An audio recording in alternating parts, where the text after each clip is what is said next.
Good evening, everyone, and welcome. I'm Hunter O'Haney, the director of the Stonewall National Museum and Archives, and we are very happy to have all of you here. And tonight, our guest is Brian McNaught. Hello, Brian. Hello, Hunter. Thank you for doing this. This is great. It's nice to see you and nice to have you here. Tell everybody where you are tonight. Where are we finding you? I'm at home in Wilton Manors, Florida. Wilton Manors is a town of its own, surrounded by water. Second highest gay capita next to Provincetown in the country. And Ray and I moved into this house about a year and a half ago. Yes, it's a lovely house. I've been there, and so it's so great to have you here. For those of you who this is your first time, we're happy to have you here. Just a little bit of background. Stonewall National Archives and Museum is located here in Fort Lauderdale, Florida. We've been around for 47 years. We have a number of wonderful collections. We have a library, which is the largest LGBTQ library in the world, with 28,000 volumes in it. We have an archive with over 6 million pages, which is just amazing. And believe it or not, we're even with COVID, we are open to the public right now. Our public programming are exhibitions. Those are our museum exhibitions, and mostly those are coming out of our archives right now. Our curatorial approach has been to really highlight those that we own and the objects that we have in the collection. In addition, we do a lot of public programming. And so what you're participating in tonight is one of our virtual talks. We do these every week. And so it will last just an hour. Brian has got a lot of stuff to show us, and he and I will have a quick conversation about this, and then we'll be able to take your questions. And so if you have questions, feel free to put them into the chat portion or the Q&A portion, and we will get to those as we go through things during the course of the evening. If you don't get our weekly newsletter, you can go to stonewall-museum.org and you can sign up. And of course, you can see everything about Stonewall there on our website as well. If you are here in Fort Lauderdale, please stop by because we have two wonderful exhibitions that are up. One is called Life Letters, LGBTQ Expressions of Love, and those have come out of our archives. For example, one piece that we have was donated by Brian and Ray, and it's a lovely letter from Tennessee Williams talking about how much he liked Key West and the problems he was having with his lover of the time. We have several letters, original letters from people who are incarcerated in prison here in Florida, which are really incredibly touching. We have a wonderful letter that a man wrote in 1988 after finding out that he had AIDS and he wrote the letter to his parents, as well as the mother's letter after the fact, which is just, it's heartbreaking. And so there are a lot of great letters in that part of the exhibition. We also have on view Elected Sisters, which is looking at pioneering lesbian, bi, and trans individuals who were really the first to be elected as out individuals. And since this is an election time, it's very important for us to think about some of the pioneers. And so speaking of elections, I hope everybody knows where they're going to vote and they get that vote in there before November 3rd. And speaking of voting, is Emery here? Emery? Behind the scenes somewhere, I think we have Emery Grant. There you are. Emery Grant is our deputy director, has been doing all this. And so rumor has it you were seen at a polling place this morning. Well, yes, early this morning, I stopped by ArtServe. There was no one there, very few people there, no lines, no harassment, nothing of the kind. I was in and out in 10 minutes. It was very pleasant. Excellent. Well, congratulations for getting your vote in. My husband came back from voting and said he saw you there at the polling place. So it was it's such a nice world that we have here. Also, some of you may be watching the debate tonight. And so don't forget to do that. And finally, I want to say thank you for all of you who supported our virtual fundraiser last week. It was great. It was really just very heartfelt. We got to show off a lot of the things about Stonewall. We had a great crowd. We had fun. We tried to be entertaining. Judy Gold was great. Sean McDermott was great. And it was really just a wonderful time. And so you can actually see the whole thing, Emery's going to be posting it to the website probably sometime next week. And as this talk is also being recorded, and it will be posted on our website as well. And so one last piece of business, just hello to everybody who's joining us on Facebook. We're very happy to have all of you here. Feel free to share this. The whole thing will be loaded up there in the end as well too. And so we're happy to have all of you. And maybe just one last pitch, if you don't get our newsletter, please be sure to get that. So I think that's all the business I have. Get that out of the way. And so, Brian, this is about you. Well, actually, thanks. It's about collecting artifacts that tell our stories, and that's what Ray and I started doing. Ray Struble and I been together for 44 years, and we had this wonderful collection that we waited for a place to donate it to house it in. And we used to, before we brought it to Stonewall, people would come to dinner and we would come up and we'd show them these wonderful things. And we thought, no, these need to be made available to more people. I've been a collector of artifacts since I was fired, 46 years ago.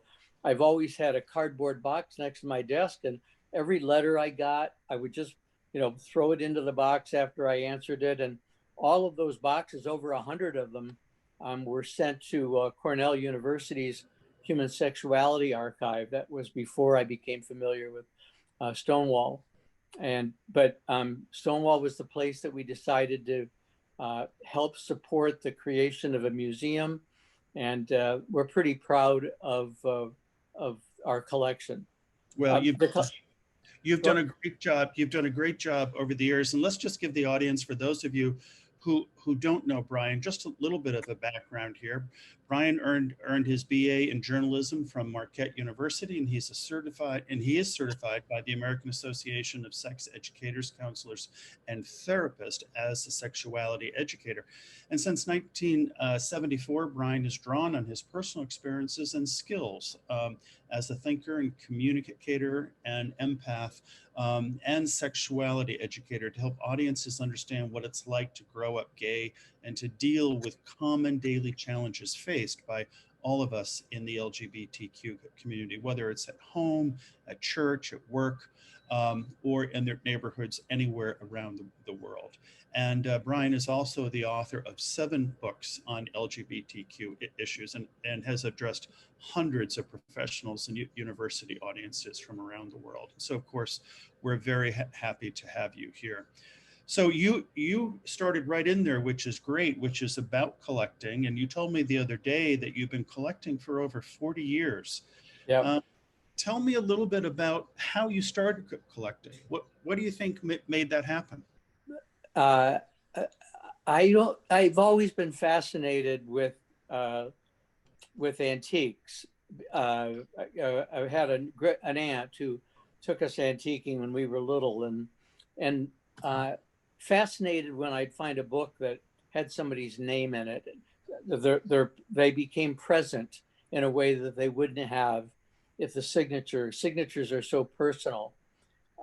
When I came out myself in 1974 and was fired by the Catholic Church for being gay and saying publicly that I was gay, I got a lot of things from people, including Troy Perry and other leaders at the time. And I thought, these really need to be saved. These are pieces of our history. I've always had a sense, Hunter, of how objects help us tell stories. And so Ray and I would look in antique shops for old books. And then we started going to places like, do you remember Goodspeed's in Boston? Of course. It was almost like a sacred place because they had these extraordinary collections of signatures and letters and books by well-known people. And so we started collecting things that were related to the LGBTQ community and the feminist movement, because there would be no LGBT movement without having had the feminist movement.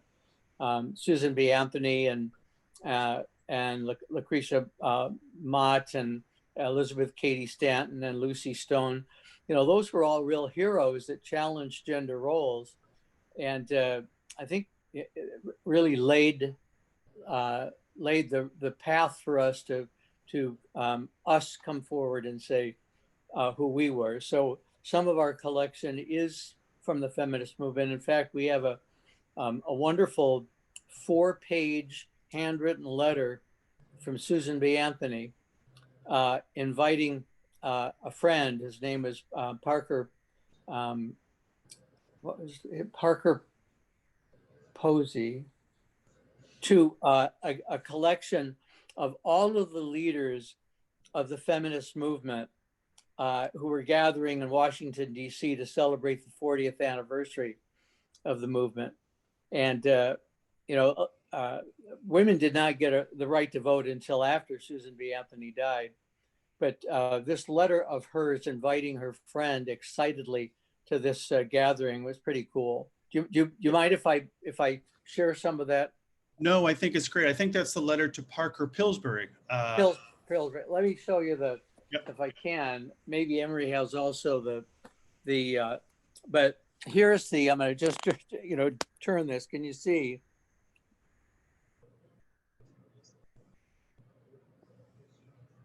Can you see that? Yes. It's so she. You're right. It's Parker Pillsbury. He was one of the early men involved in the suffrage movement. And a lot of people in the suffrage movement were involved in the anti-slavery movement. That's how they first got involved in activism. And a lot of them were religious. Susan B. Anthony was a Quaker, and all of her family members were involved.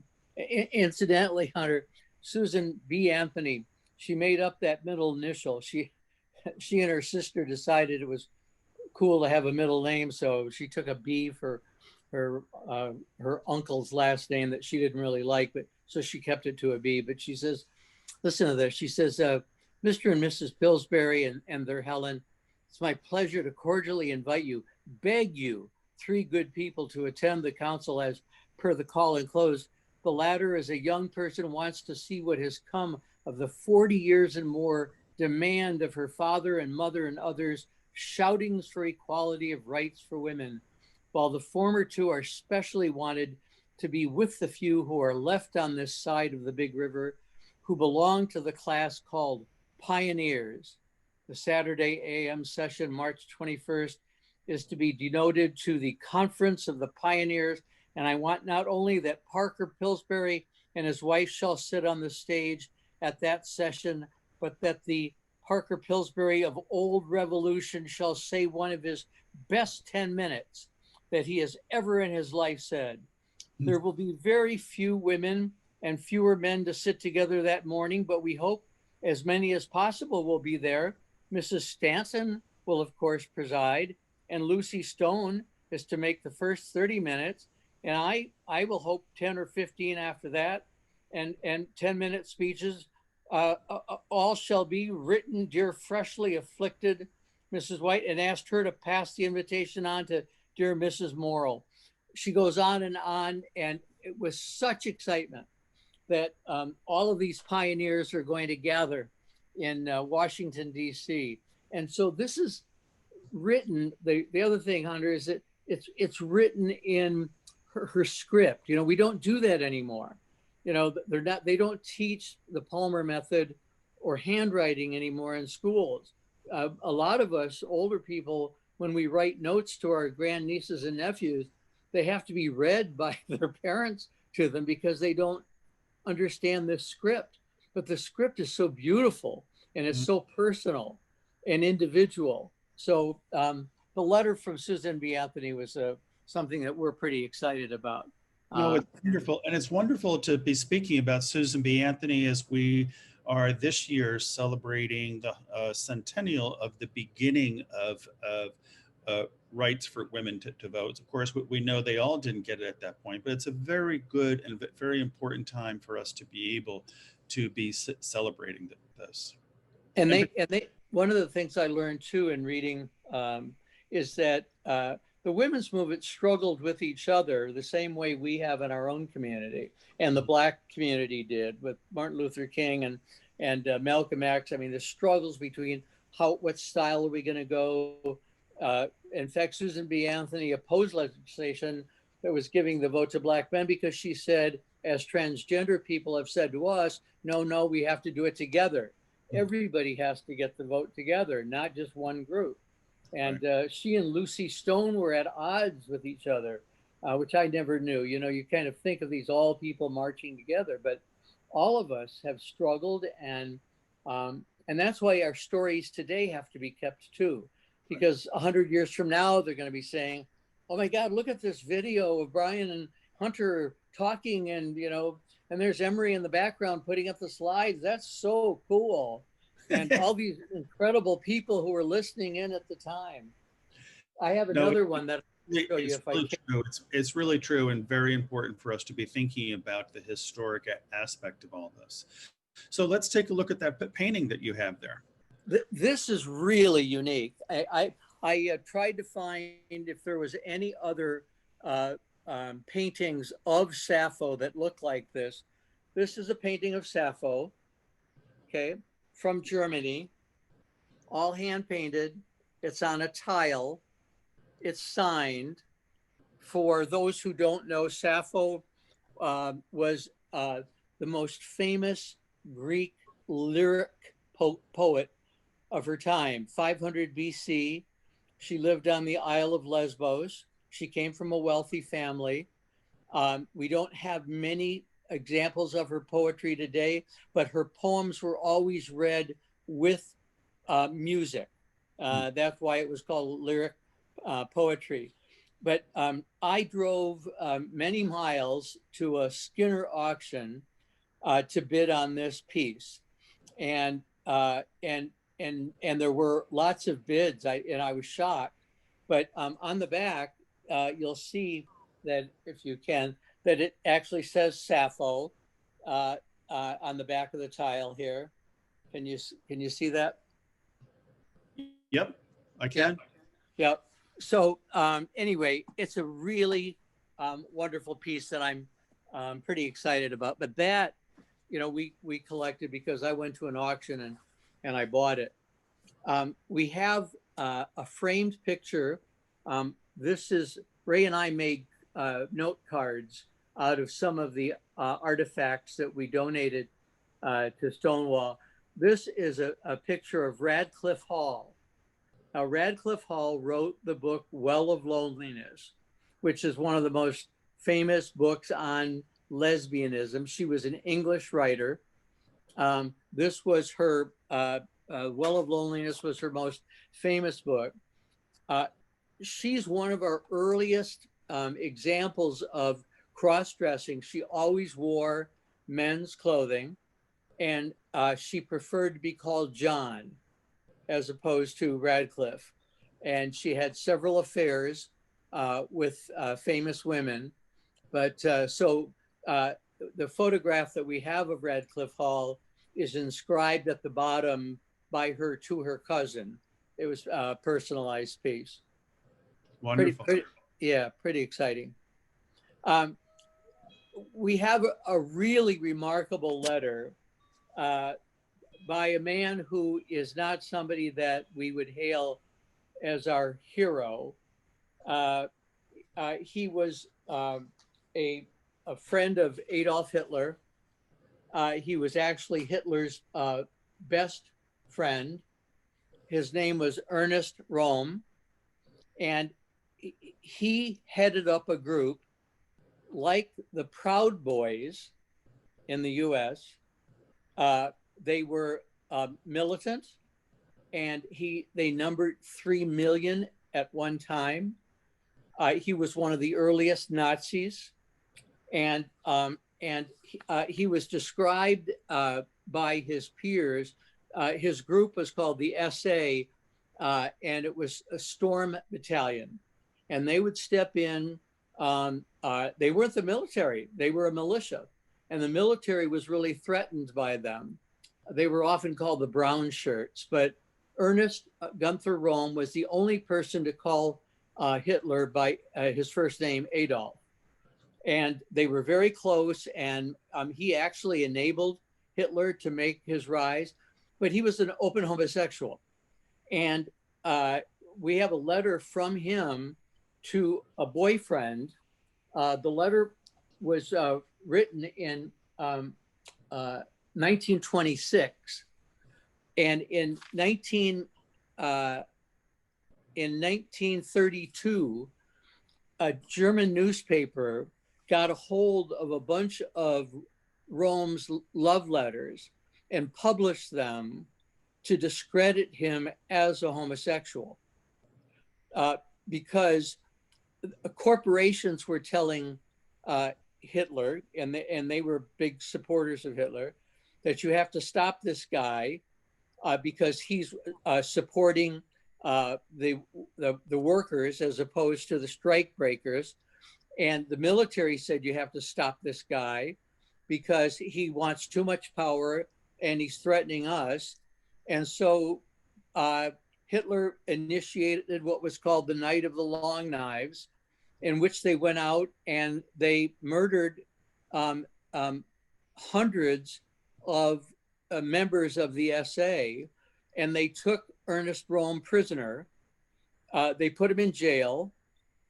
They did not shoot him initially because they thought it would cause too much chaos, that there would be a revolt in Germany.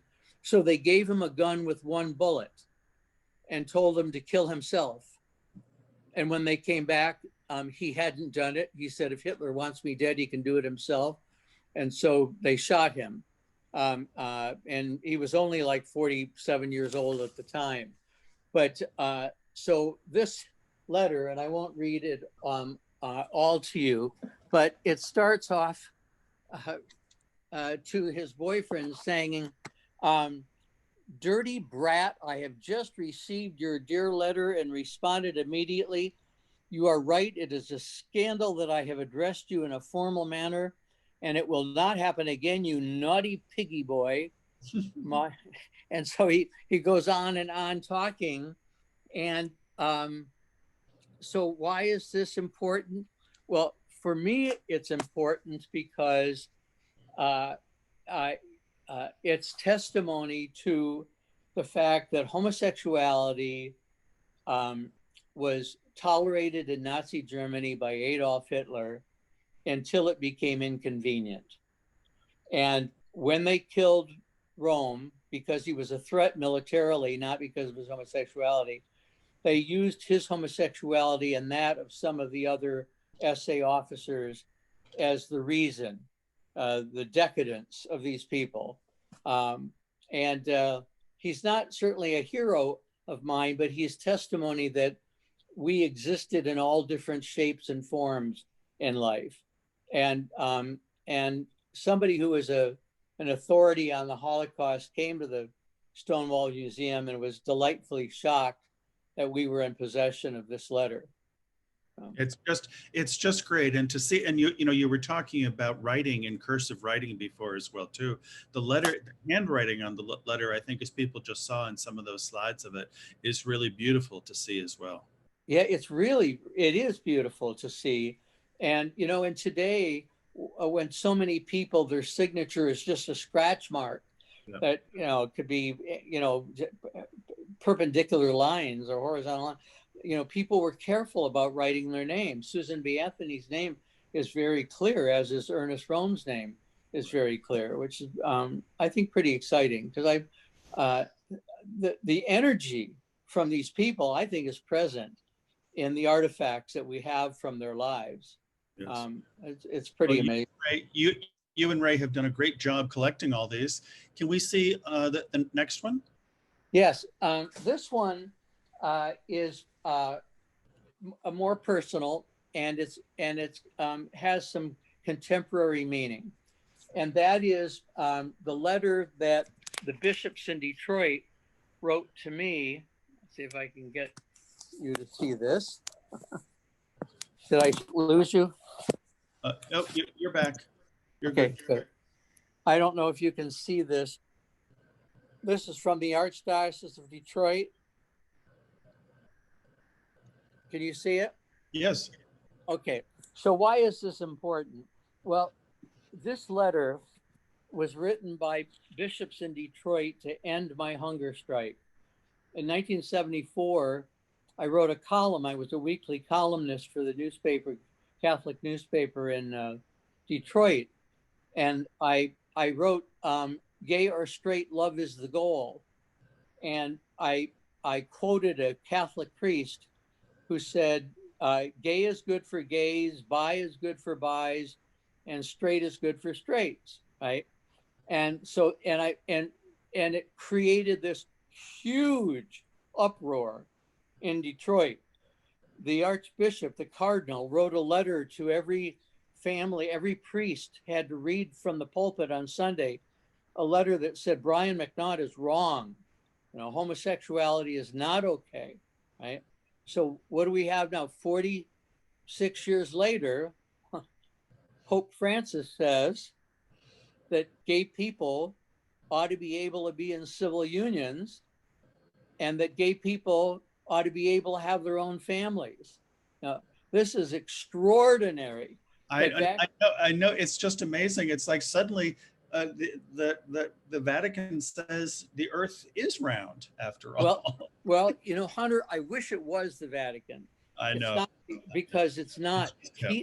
If you can imagine what's going on at this very moment, seriously, that bishops are calling each other, theologians are calling each other, conservative bishops are calling Pope Benedict and saying, how do we stop this? Benedict is trying to strategize how to stop the Pope from saying this, because they're all saying, at least the conservatives are saying, he's wrong and we've got to do something about it. But he's the Pope. Now, that doesn't mean that it's church teaching. It means the Pope has said this. In order for it to be considered infallible, it has to be issued as a doctrine from the seat of the Pope, which hasn't happened. But nevertheless, I posted it on Facebook, and somebody wrote, yes, but he didn't say gay marriage, and I'm so tired of waiting for. And I said, no, this gives us more help in healing the souls and hearts and minds and bodies of so many more people, because there still are people out there who are gay and Catholic who are struggling with their faith. And now the Pope says, hey, you ought to have a family, you ought to be able to be in a civil union. That is huge. It's huge. Because before we used to have to try to quote theologians. We'd say, oh no, well, this bishop said this, or this theologian said this. Now we can say, hey, the Pope said. But for many, many years, what people did was they quoted the letter that the bishops wrote to me. And in the letter, to end my hunger fast, the bishop said, we have a serious obligation to root out those structures and attitudes that discriminate against the homosexual as a person. Now, that was powerful. No bishop had said anything like that before 1974. So this letter from the bishops to me is it's dear to my heart, and I think it has some historic significance, and it's now in the home of the Stonewall National Library and Museum. Yes, thank you. Let's see what we have next year. Okay, so if we can put up the slide, Emery, of the Stonewall, of the gay games, the gay Olympics. Ray and I, at an auction in Boston, bought this poster. And it is a poster that was created for the 1982 Gay Olympic Games. And 3 weeks before the event took place on August 28th, the US Olympic Committee forced Tom Waddell, who had created this competition, to take away the word Olympic, because they said, we have the trademark. for the word Olympic. And Waddell was ordered to do it, but he ended up taking the U.S. Olympic Committee all the way to the Supreme Court, because the U.S. Olympic Committee were allowing rat Olympics, and Olympic pizza. The gay community was the only group that they said you cannot use the word Olympic with. And in fact, this poster was hanging and raised in my home in Atlanta when it was for sale. And the person who bought our home was the former head of the U.S. Olympic Committee. And he said, you're not supposed to have this. All of these were supposed to have been burned. So while this was only one of 1,000 prints, I don't know how many still are in existence, because they were ordered to be destroyed. And this one we saved and have hung in home after home, and it now hangs in the Stonewall National Museum. They went to court, and Tom Waddell lost, but he died of AIDS 2 weeks after the Supreme Court ruled in 1987 that the U.S. Olympic Committee had the right to prohibit the gay community from using the word, and so as we know, it's called the Gay Games now. Fascinating story, and to be honest, Ray, or to be honest, Brian, it's a story that I was not familiar with. It's fascinating. There are so many, Hunter, aren't there? And that's why we're so eager to keep collecting, because in preparation for this, I did a lot of reading, because I thought, okay, you've got this poster, that it's unique, but why is it really unique? And so, I did a lot of reading on all of the pieces that we've been talking about, and I've learned a lot myself, and I've been a student of our history for the longest time, but there's so much that I don't know, and I'm eager to know. One of the treasures that we have in our collection at Stonewall is a book called Two Rivulets. And if Emery would put up that slide, please. This is this particular copy. It's a collection of writing by Walt Whitman. And this particular book, leather bound, was issued with the book Leaves of Grass in leather, the two of them, in centennial, so 1876, and there were only a limited number of copies published.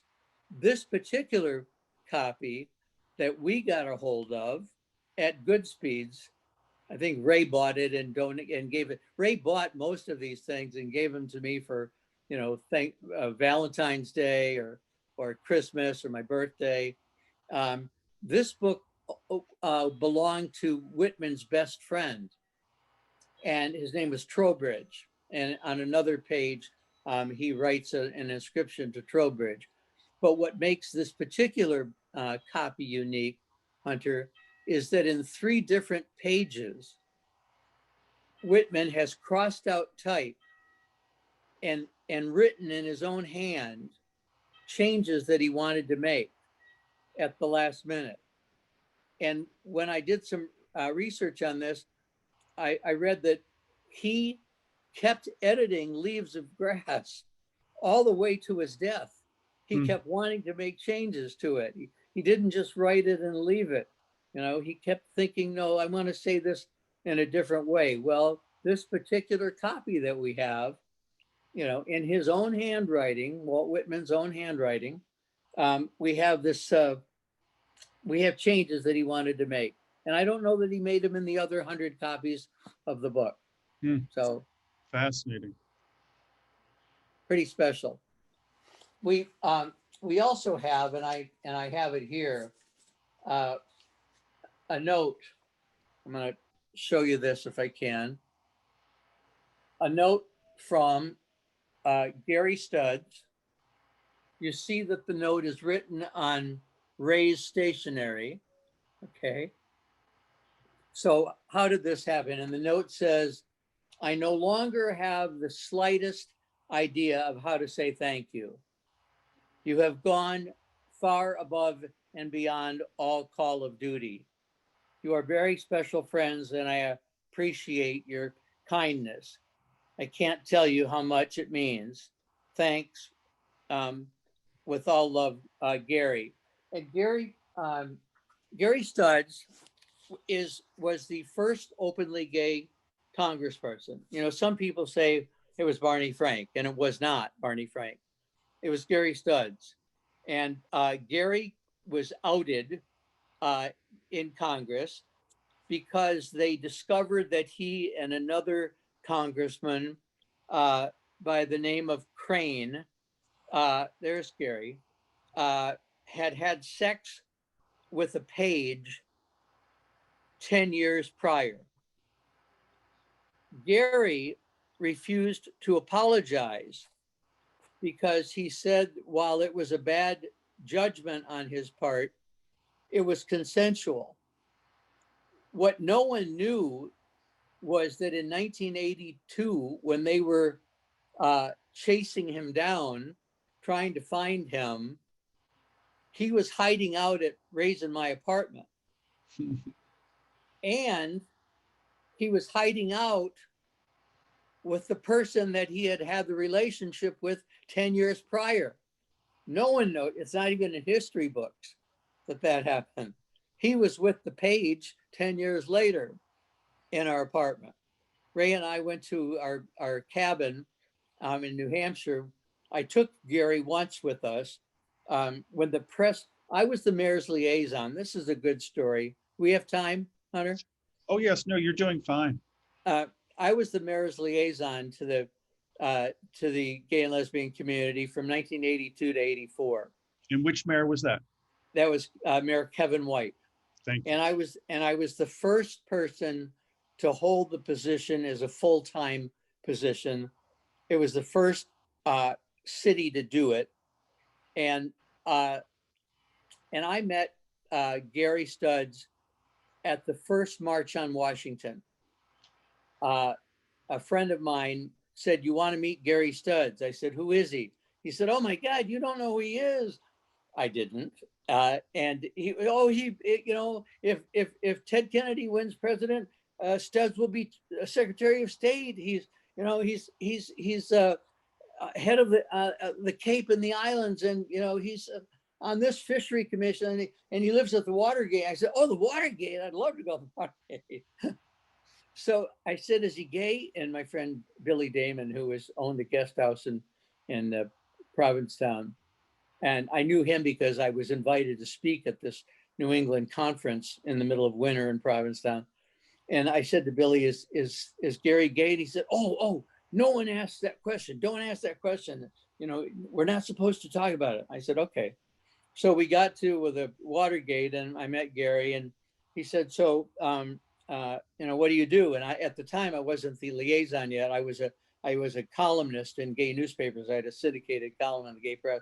I said, "Well, I write a syndicated column in the gay press, and I was fired X number of years ago for being gay by the Catholic Church." He said, "Oh, I'm gay too." And Billy Damon's eyes got huge, and because Gary never talked about it. And so Ray and I took Gary under arm, and so every Christmas we'd invite him to our holiday party, and he would just stand. He would move most of the night. He was so scared, but little bit by little bit, he started to become more and more comfortable, and learned to laugh, and learned that it was okay to be out. And so when I was in the mayor's office, I got a call from Gary saying, "Brian, I don't know what to do." He said, "The press have helicopters over my house in Provincetown. They're trying to get me to say something." This was when he was being censured. I said, that's okay. Come to our house, come to the apartment. You can hide out at our house. And at the time, Ray's parents were visiting us from Wichita, Kansas. So I called Ray at the Lehman Brothers office where he worked, and he said, well, let me call my mom. And his mom said, no, he can't. So I said, well, we're coming. And so Ray said, well, I'll take my folks to the cabin and you and Gary stay at the apartment. So Gary and I are in the apartment. Middle of the night, Gary wakes me up in his underwear saying, the place next door is on fire. Well, there was an abortion clinic next door that somebody had set on fire, and the smoke was coming into our place. So Gary and I ran outside, hiding because the press was there to cover the fire, and Gary didn't want to be seen. And so the next day I said, Ray, we're coming because this place is filled with smoke. So we went up to this little cabin in New Hampshire, and Ray's parents kept saying, his father kept saying, why won't you apologize? Oh, please leave the man alone. But at any rate, he hid out with us, and we were really good friends. And my brother, Tom, who's gay, and Ray's younger brother is gay. We're both from families of 7. And my brother and Ray's brother are best friends. My brother ended up working for Gary as his deputy press secretary. It's great to hear that story about Boston and that period of time. It makes me think of, it seems to me that the city clerk, Barry Hines, and the assistant clerk, Jack Campbell, were both gay. And if I remember correctly, so was Kevin White's chief of staff at the time. That's right. Steve, Well, you know who I'm thinking of? I remember when Barney was Kevin's chief of staff. That's yeah. Well, I'll tell you a really good story, if I can, is that one time, and this was when I first arrived in Boston, and I was in the gay press a lot because of my being fired by the Catholic Church, and I won this big Catholic Press magazine award for writing about the sad dilemma of the gay Catholic. So I'm at home, and Barney Frank calls me at home, and he said, I'd like to have your support. I'm running for a seat in the Massachusetts House, and I'm running against Elaine Noble. And I said, well, I'm sorry, Barney, I can't support you because Elaine is gay and I'm going to support her. And he wasn't able to say anything. Right. He didn't come out to me. But a few years later, when people knew Barney was gay, but they never said it, there was this big meeting at Bob Farmer's house. Bob Farmer, he was the treasurer of the National Democratic Committee, and his partner was John McNeil's nephew, right? So there was Bob Farmer and me, and I think Chick Mahoney, who was a big attorney, and Barney and somebody else. I was there, and at the end of the evening, they all hugged each other, but they shook Barney's hand. And I hugged Barney, and he whispered in my ear, thank you. Because he was so eager, to have himself affirmed and not have people dance around it. But people, they were nervous. They thought, oh, they can't say anything. They can't show him any affection. It's going to get him in trouble, whatever. Yeah, I mean, of course, that's what's interesting about this exhibition that we have up right now. Of course, you mentioned Elaine Noble, she's mentioned in it. But, for a long period of time, it was very tough for gay politicians to come out and to be open about it. And actually, there are 2 trans people. One from who won the Arvida seat on the Arvida, Colorado City Council, and one who actually won a seat on the Boston City Council, who were both trans, and they were both outed by their opponents. I mean, it was their sexuality was used as a weapon, as people have seen that happen today as well too. We have a question. Just a reminder, everybody, I'm Hunter Ohanian, and I'm here with Brian McNaught, and we're talking about the collection that Brian and his partner Ray have at Stonewall National Museum and Archives. And we're going to get to questions in a few moments, but there is a question that's been posed here. And before we move on, we've talked a little bit about Catholicism here. And just to dial back a little bit, the question is being asked about whether or not you have a sense about the percentage of Roman Catholic clergy being gay or lesbian. Any sense of that? Well, they wouldn't be lesbian because Roman Catholic clergy have to be men. Well, I But assume the ask is talking about nuns, of course, members of other. or nuns. Well, I don't know. You know, Hunter, there was a time when I came out that people were estimating that it was at least 50% of Catholic clergy were homosexual. Not necessarily gay. Now, I make a distinction. You know, for me, homosexuality is an orientation, sexual orientation towards people of the same gender. Gay is an affirmation of those feelings, right? And if you don't like the word gay, you can still say, you know, I'm openly homosexual. But you know, there were people who were I mean, some people, you know, speculate on the homosexuality of several members of Congress. But are they gay? Are they out? Are they affirmed? But I'm not sure the figure is as high today, Hunter, because so many of them left the church.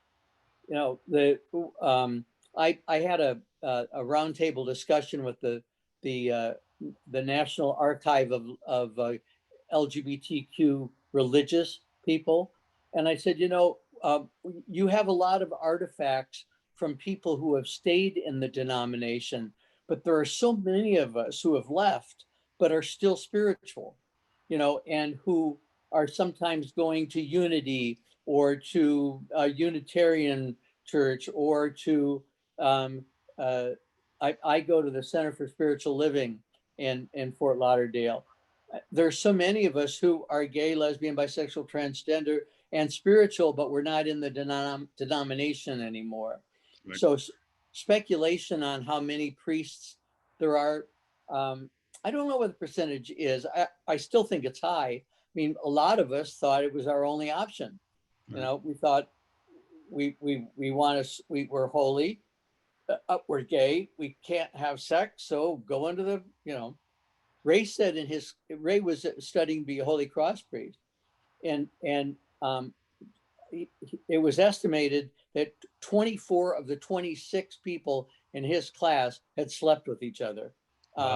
Amazing. Yeah. Amazing. Well, let's see that the next treat you have there. Well, I went through so many of them. I'm not sure that I have any more sitting here. I don't think that I do. I think I should have brought some more. Actually, Emery has some slides. Yes, he does. There's a picture of Susan B. Anthony. One thing about Susan B. Anthony I learned also is that she never married. There's speculation that she was a lesbian. She used to babysit Elizabeth Cady Stanton's 7 children. And the brains, from what I read, the brains of the operation was really Elizabeth Cady Stanton, but the orator was Susan B. Anthony. And she had the freedom, because she wasn't married and didn't have children, she had the freedom to travel and accept speaking engagement. She was arrested for voting in Rochester, New York. She refused to pay the fine. And as I said, she died before women were given the right to vote, or the right to vote was acknowledged, is a better way of saying it. But she was quite a character, and again came from a large family of activists. Let me ask you a question before we move on to the next one, just about your collecting in general. And you've mentioned the fact that there were bookstores and antique stores that you went to, as well as auctions. Were there things that you wanted that got away? You know, I asked Ray that question because you had told me that you were going to ask me it, and I said, you know, was there anything that we wanted that we didn't get? And at the time when we thought we had money, we would buy what we saw that we wanted. Interestingly, Hunter, the letter from Rome came from a university collection. Sometimes universities sell off artifacts in order to raise money. I think some museums, art museums, do the same to raise money to pay their expenses. That letter did come from a university. What happened is that Ray put up on the internet with all of the auction sites what he was interested in. So if there was anything related to LGBTQ history, then he would get a notification of it. It would pop up, and then we could bid on it or not bid on it. Yeah.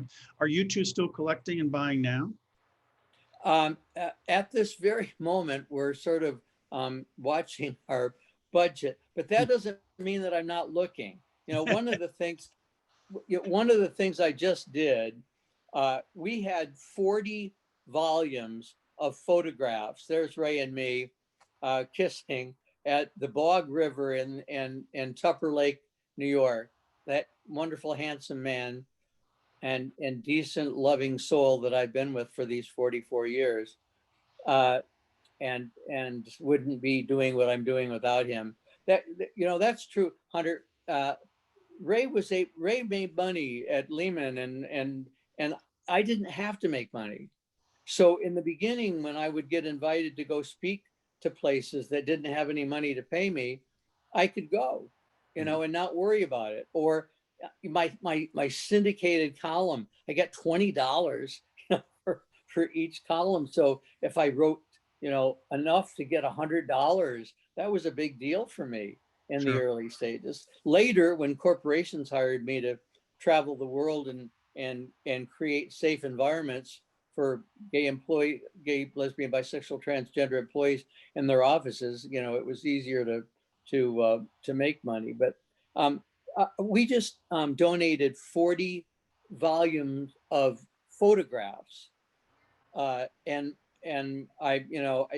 you all did not have, you don't have the space yet to do that.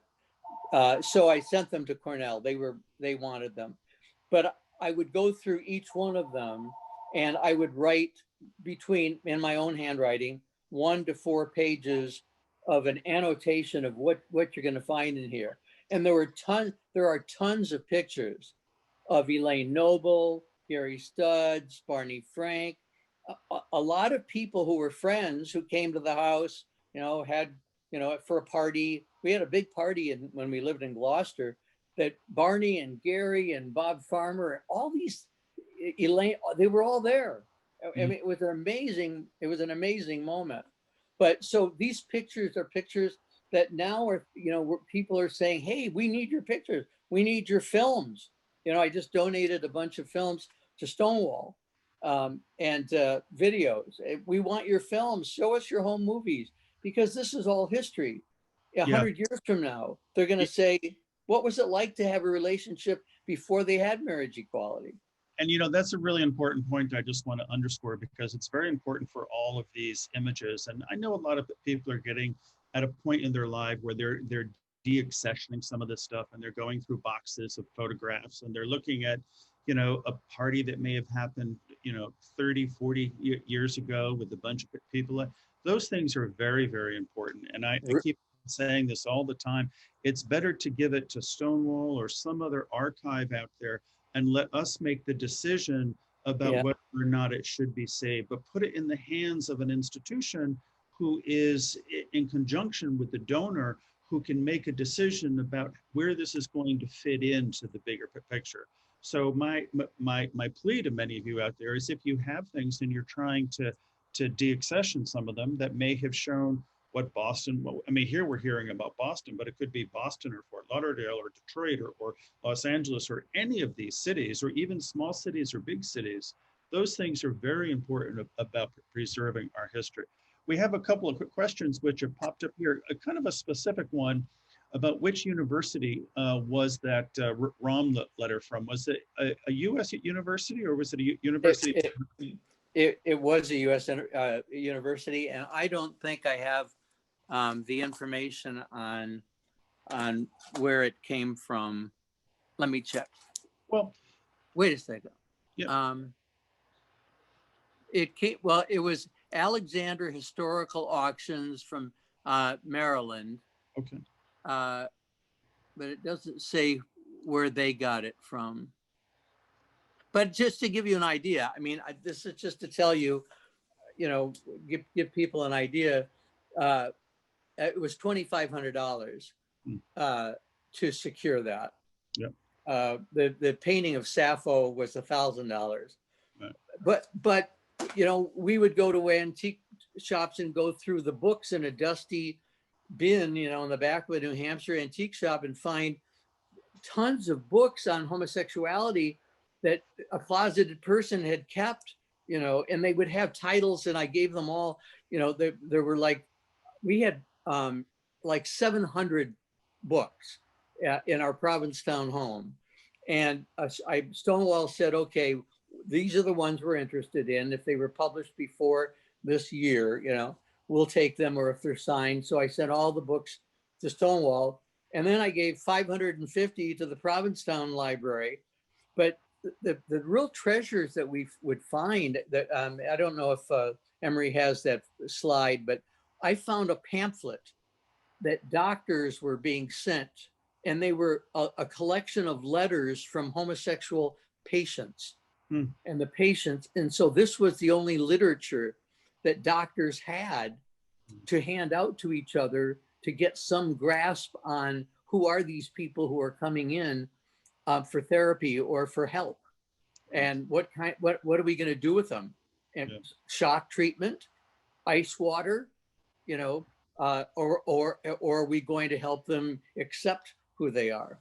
Right. No, and again, those things, as far as our history goes, are very important.